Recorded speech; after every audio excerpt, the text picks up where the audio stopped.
Hello, everyone. This is Phil, and I'm a doctor who likes to talk about and play board games. And I played a bunch of board games in the month of May, and I wanted to talk about some of them that I did not dedicate a script and special time to their own video in this format. I've done this before on the podcast. It wasn't the YouTube channel as well. It wasn't the most high yield type of video, but I think I just kind of want to do it because I played a lot of new games or games that I haven't played in the past for that I haven't played for a while that I played in the past, and so I'm just gonna give this a shot and see how it goes. But anyway, so in May I had the chance to play Kutna Hora. I played this as a three player game and in person. This was a release back in 2023, which was about the last time I played this game. And so it depicts the old city of Kutna and how, as a mining city where we would mine things like silver, we would use it to build, they used the silver and the economy thereof to build out the city. And this game features tile placement and resource management and building up of the city of Kutna and features a lot of these things that are pretty familiar mechanically, but the aspect of building out this town and gaining more mines available and everything like that really changes up the economy of how much resources cost or how much they're worth when you collect income from having as many fingers in the pie that is these resources, if that makes sense. And so this is probably the most innovative portion of the game, is how this card and slide mechanism depicts the kind of supply and demand, which was really cool. Overall, I thought the flow of this game was really nice. It looks really nice on the table as well. There isn't the biggest amount of variability, I would say, in this game, and so my overall rating is a 7.2 out of 10. It was a little bit down from my initial first impression of 7.5. I think it's a good enough game. I think, and on average it does have a rating of 7.8, and I think that's about right. Really good game. I think it's well balanced and everything. But I think only after a couple of plays you kind of see what it all has to offer. There's no major divergences into different areas of play. Like, there are so many intertwined ways to score in this game that I feel like you kind of just do everything. You participate in a little bit of everything. It's an interesting way and method to score this game as well. I don't know if there's a good image of it here, but right here where you have these nobles, I believe is that they're called, but uh, these are essentially intermittent scored opportunities near the end of the game, the last few rounds of the game, where if you focus in on certain areas of the game, such as building out all of your buildings onto these tiles, or having a row or a column in the mines, for example, then if you are able to do that during the game, not essentially by the end of the game, you get a lot of scoring opportunities. This is where I missed out a lot of points, was not understanding this portion of the game. And so this could differ a little bit from game to game where some of these focuses come into play, but we were basically able to fill out all of these opportunities by the end of the game. And so it essentially is a more tactical experience, going with the flow with what everyone else is doing and trying to get to the same destination, but perhaps in slightly different ways, which I normally enjoy. But I think it didn't quite have the variability, the individualized powers, I would say. Like, if these buildings gave you certain asymmetric abilities throughout the game or something like that, maybe that would be a little bit more interesting to me. But yeah, I really enjoyed my play, but don't think it has a lot of replayability for my tastes. So that was my experience with Kuna Hora. Next is Pandemain, traditional farmer's bread. So this game is in alpha right now on Board Game Arena, and Pandemain was a game that I was really interested about when I first learned about it many years ago. So I'm glad this has an opportunity to be in Board Game Arena for more people to see. Now, it's got a complexity of 3.5, but I feel like that's a little high for what it is. But essentially what you're doing is you are utilizing worker placement to gather resources to bake bread and to deliver that bread to different sellers, and you gain money from that. You use that money to gain more resources, more ingredients. You have a couple of different tracks that you can advance on, and that's essentially the game. There is, more nuance to it, of course, but that's kind of the game. So it wasn't as, yeah, I guess, unique of an experience as I thought it was going to be. I think it's got an interesting flow to it.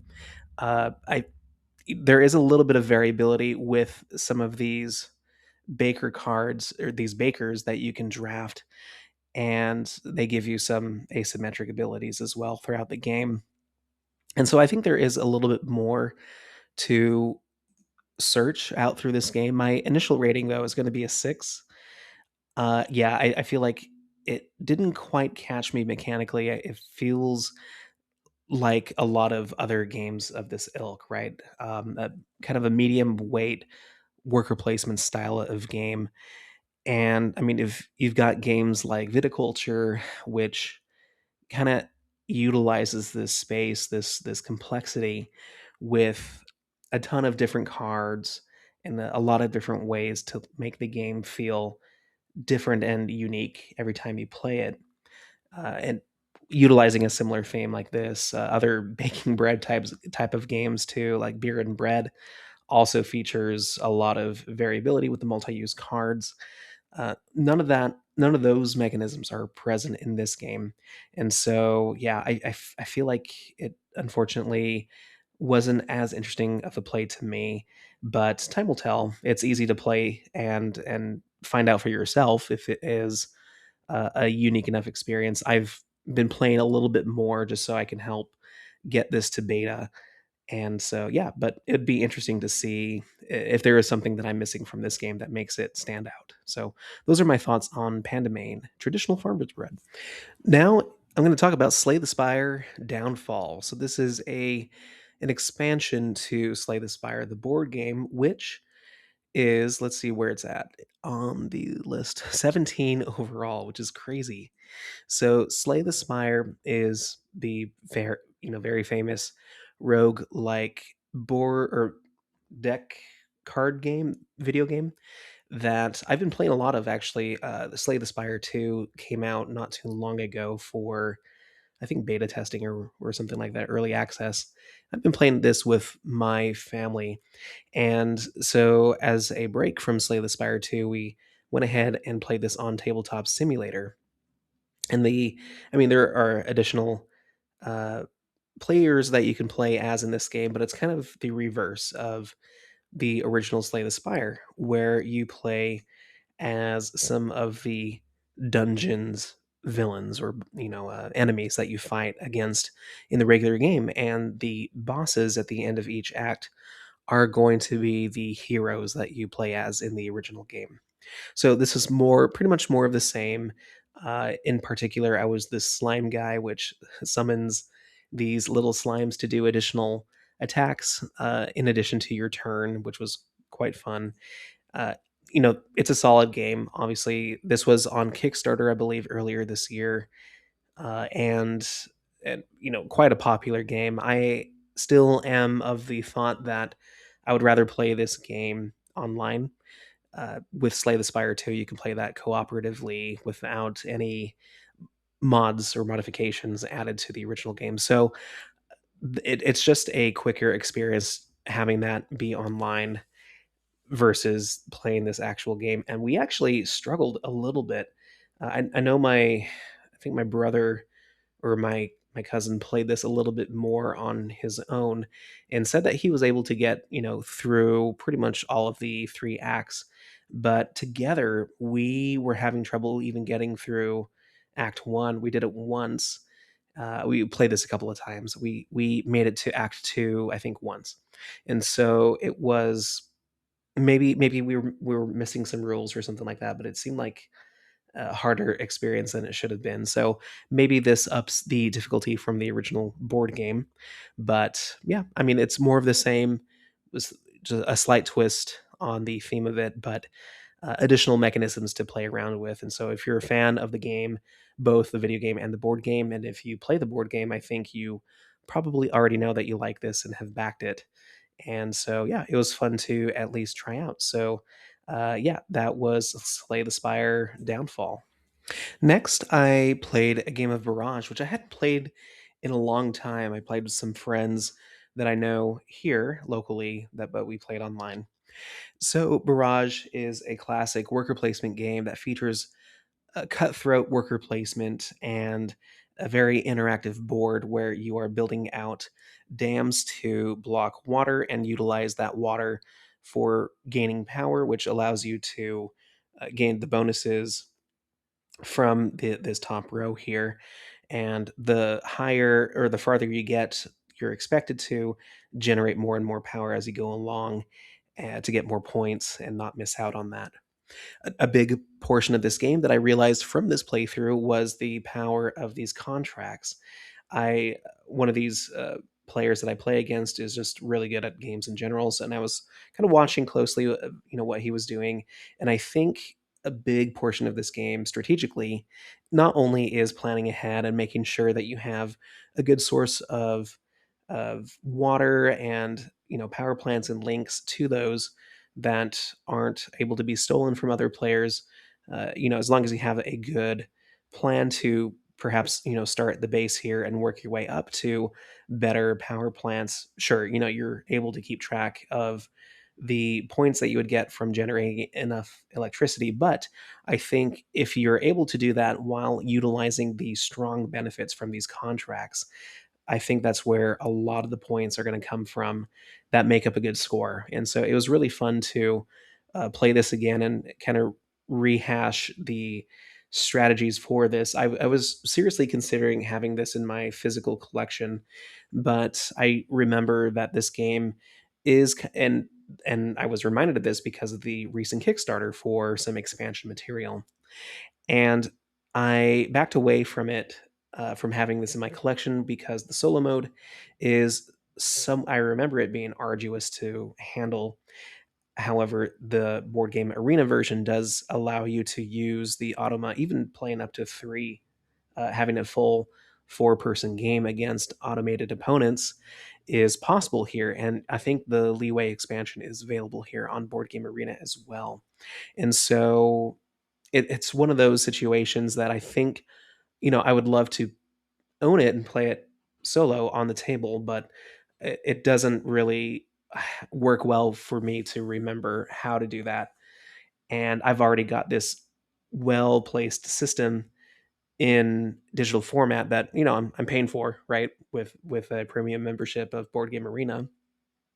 So I think that's why it's worth it for me just to play it online when I want to.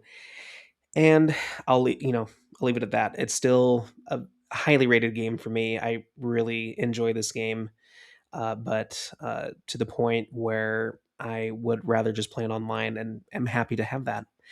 Other games I have supported after playing it on Board Game Arena. I recently talked about this in a previous episode on a Kickstarter game where the benefits and I guess challenges of having a game online to play versus just having it being a physical version. I think really successful games do benefit a lot from having a online presence afterwards to initiate more like a competitive scene or have a fan base that is open to expansions and things like that. And so it makes sense for that for really popular games, and I see it doesn't make sense for games that might pose a certain risk of like maybe people wouldn't like or wouldn't buy into a certain game if it's not online. Like if if you can only buy it in person, then that's how they're going to make money. Whoever is publishing the game. So all of that, I don't know, I kind of makes sense to me, but it's a complex issue. So parts of it probably don't make sense to me. The whole business behind it. But in any case, enough about that. I really enjoy Barrage, and it's one of my favorite games. I mean, it's probably in the top 30 of my favorite games. I think partially because the solo mode is a little challenging for me, and it's a really challenging game in particular. But I look forward to playing this again, and hopefully, I play it again sooner rather than later. Next on my list is Monumental. This is a 2020 game by Matthew Dunstan, and this game has been on my want to playlist for so long. I had always had it on my watch list and also on an Amazon list when it was available, but never really got a chance to get it until now. Someone was selling it for a reasonable price, and I thought I would go ahead and try to get it. I've really enjoyed some of other Dunstan's works, such as the Guild of Merchant Explorers, Next Station London, things like that. And so with Monumental, yeah, I was just really interested to see how this game worked. So this game is a kind of a hybrid game between an area control experience mixed with a deck building process where the action selection is really interesting. What you do is you lay down a 3 by 3 grid, you activate one row and one column that intersect, and you gain the resources from those cards to either purchase cards from a market, which include cards that you can put into your deck to use. You put them on top of your deck as well, so you can play them, sooner rather than later. Or you can use resource like military points to move around and conquer this area. The map that you either have a pre-built version of this map, or you can build your own. And so this game, you might have noticed, is on the lighter side. It's a pretty much a medium weight game, and it does feel that way. There are some modules that are added to this game to increase the variability, such as placing different monsters on the board, like centaurs, things like that. For mythology, you have heroes in addition to your own culture hero. You have figures from history, like Albert Einstein is a card in this game that you could acquire. I think they're added to the market of cards that are drawn from the deck, things like that. An additional Renaissance period as well as you progress through the three ages of civilization, so from antiquity to present. So yeah, it's a quickish game, and I feel like it does play around 90 to 120 minutes, closer to an hour for solo. And yeah, it was great. I give it a 7.5. It isn't as complex of a game as some of the others that I have enjoyed recently. I feel like if I did play this back in 2020, it'd definitely be higher, or I would have a higher rating for it than I do now when I started playing more games that were around this complexity rating. And since then, I've skewed more towards the higher complexity surface. But yeah, this game, features an a modest amount of variability with the cards. You definitely see all the cards throughout the period of the game, but you might not see them in the same order. They flow through pretty fast as well. And so, but yeah, so you kind of see everything. It's definitely I feel like it's a game that, you know, despite all the different cards, the biggest challenge is figuring out how to activate your tableau of 9 cards, and move them around. Like the map portion of it isn't crazy. It's not like arcs, right? Like I'm thinking of games with a shared map that you're trying to move over and conquer. And there's another game that I'm going to talk about soon as well that is definitely a lot more complex and a lot more therefore interesting to me. But I really thought the 3 by 3 grid challenge of taking your turn was interesting, and it's a lighter game that I would love to just pull out and enjoy when I'm in the mood for a lighter game. So yeah, I really enjoyed it and glad I finally had a chance to play it and add it to my collection. So that's Monumental. So I think I'll talk about that game now that I referred to in the Monumental part of this video. So Epochs. So it was crazy. I so one day I this month I went golfing, and on my way back there is a certain game store that I had never been to, and I went inside. They had a great used section of great section of used games, and I found Epoch's Course of Cultures, the final version of the game. I did not know if I would ever find this part of the game. If you notice, the artwork for the cover is different than what it appeared on the Kickstarter, the preview version of the game on Tabletop Simulator, and from the version that I did a somewhat recent playthrough with. But Epochs is a game, a civilization based game, kind of 4XC type of experience that utilizes a tech tree, a government tech tree, and card place based off of Age of Civilization by Jeffrey CCH, who is the same author and designer of this game. And so, what this game and the final version did differently was really neat. There's a couple of mechanisms that are added to this game. Let's see if I can find some images representing some of those changes. So the biggest difference was the market of cards that you play. And in this market, instead of I don't know if this is right. But anyway, so instead of having all of your cards like this is the previous version where they were all kind of mixed together. You would have like your main units and your artillery or ranged units kind of mixed together. Sometimes you would have a lopsided representation of said units, and so that could affect the military score that you would have in your game. This was separated into two separate columns, so you have three, and also to include the wonders, which may or may not have been interjoined with the military market cards as well. And so it made it a lot easier to have a balanced choice of different military types to add to your tableau. And so I really enjoyed that aspect of it. Yeah, this is a prototype version of all of these.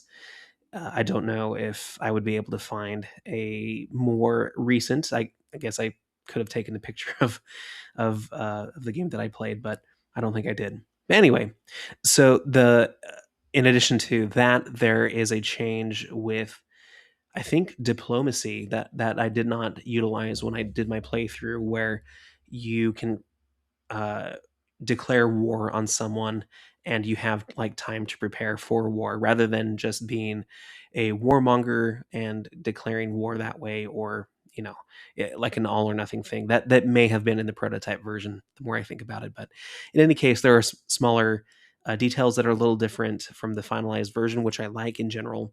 And of course, the product that I picked up also included I think the kickstarted expansion with some additional civilizations, which was awesome.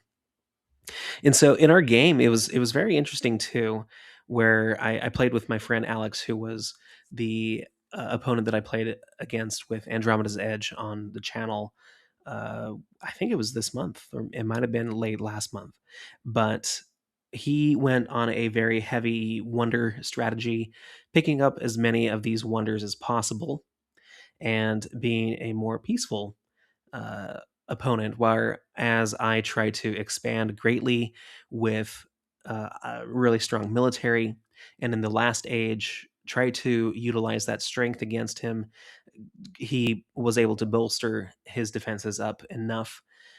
The different types of units that we had were really interesting. I had like the fighter and the tank, which gave me a lot of strength, but he had like the national, or it might have been the National Guard, or like turrets or something like that, but they were very defensive in nature, and so he had a lot of advantages against an attack from units that I had. So it was really cool to see it balance out that way. and have a very interesting set of different military units that you can grab, and that had different abilities throughout the terrains and things like that, or even like defending cities, which I was gunning for. And in the end, I also I was able to place out all of my cities by the end of the game, but I forgot that you had to feed them all, and so I lost a lot of my gold for feeding those military units. So yeah, it was a really fun game. I lost, but it was such a fun experience, and it was a more polished and finalized version of that. And so I think the time in between the prototype that was on Tabletop Simulator and the final product was really good, and I just really enjoy playing this game, and I enjoy it more now that I have it in person and have played a more updated form of rules. I may or may not return to this in an unofficial solo or even multiplayer capacity on the channel. Let me know if you want to see a run through of this game.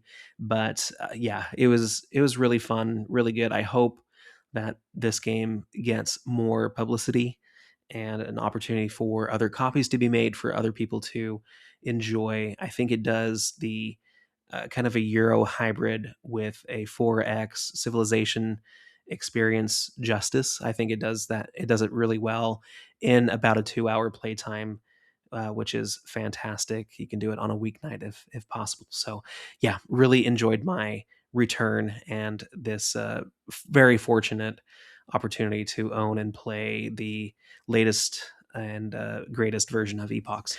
So next, the game I want to talk about, which was actually probably my biggest surprise, was Skara Brae. So Skara Brae was a game that came out last year by Shem Phillips, who does a lot of the architects of the West Kingdom, the West Kingdom and the South Tigris games. So this game was, it kind of depicts the what is it, the ancient Scottish, northern Scotland group of farmers and hunters. Uh, it's mostly wallpaper for this game, but essentially it's a resource conversion game with a ton of different resources in this game.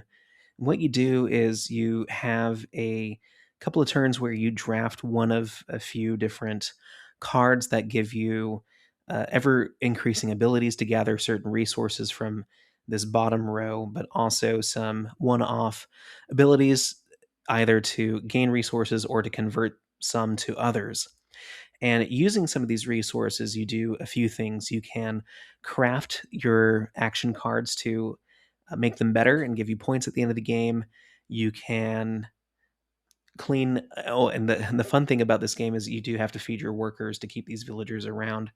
And so you gather some resources that can be used to be cooked, and feed your people. But when you do so, they do produce waste. And so one action is to clean the waste that you have from the resource, piles that you have here. And so part of this game is, uh, gathering the right resources to feed your people, to convert to doing other things as well, but also getting rid of the waste to not lose out on a lot of points throughout the game. And then at the start of each game, you select one of two asymmetric actions that you can utilize through your game to kind of steer your efforts in a certain direction. There are other cards that you can gather to for additional points, kind of in a set collection type of manner.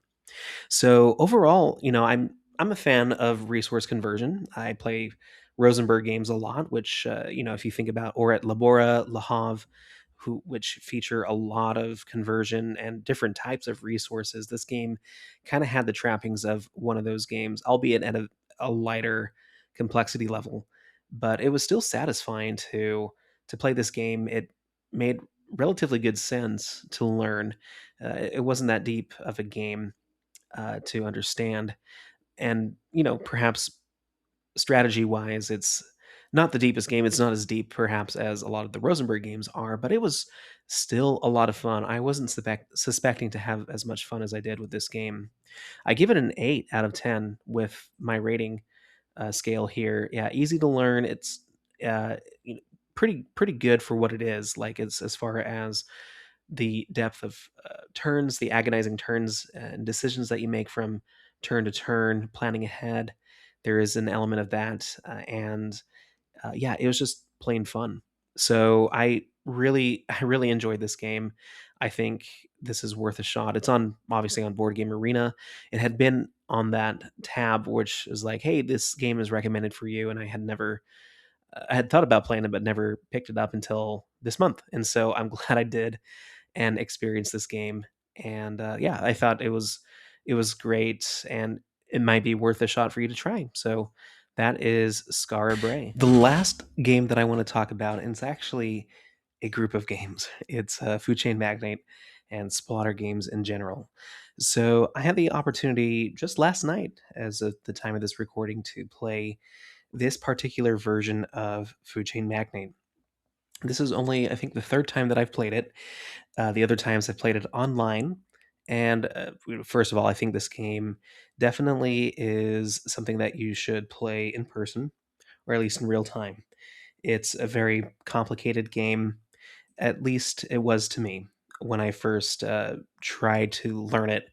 In terms of this game being very similar to a lot of other Splotter games, where you are building up your own uh, food chain magnate, right? You are a magnate and you own a restaurant, and you're trying to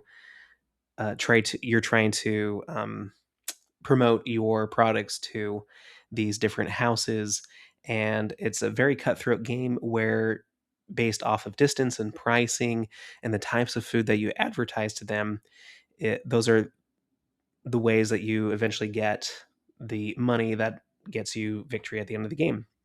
In addition to that, there is a quite robust system of different cards that you can draw from, in a tech tree aspect of the different employees that you have available to choose from, all the way from chefs and errand boys to get drinks to VPs and managers, things like that. And in addition to that, there are milestones that you can try to achieve as well, which also dictate not only special abilities that you have asymmetrically throughout the game that no one else can have if you reach those milestones first, but ultimately they kind of direct what kind of pathway you take your tech tree in, or your employee chain. And so there are a couple of viable ways to make this game work. It's very chess-like in the fact that there are a limited amount of moves that you can play at first, but then it really diverges based off of what other players do, and of course what the map looks like. And so this game obviously is highly rated among Splotter games. It is, I don't know, it's in the top 100 for sure. I don't know where it is exactly, but it is the near culmination of a bunch of Splotter games that I played throughout May. So I'm not going to talk about them now. I will dive deeper into Food Chain Magnate later, when I eventually make a video on ranking all of the Splotter games that I've played recently. And these are all based off of a website.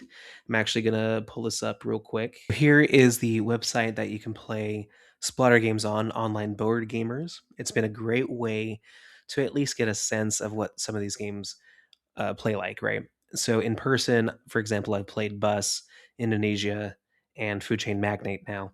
And as you can see, Roads and Boats is going to be live in less than, or in just about 1 minute. So I'm very excited to see how this. I mean, I've been really anticipating this game, wanting to play it again, and now having an official way to play it, because Online Board Gamers is permission is provided by Splotter to use this online format to enjoy their games.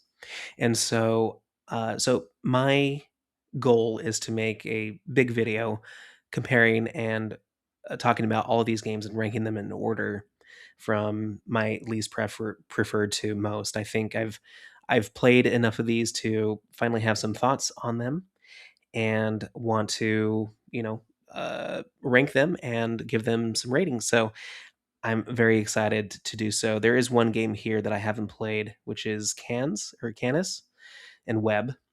So that let me know if you want me to play those games too to add to the listing. It's not amongst the upper echelon of Splotter games like the rest of these are. And so, just let me know if that's something that I should add to the list or not. But in any case, yeah, as we wait for this timer to count down, I am super excited to talk about these because the month of May has definitely been a Splotter heavy month for me. I've played multiple games of each of these, except for Bus, since I've already played that.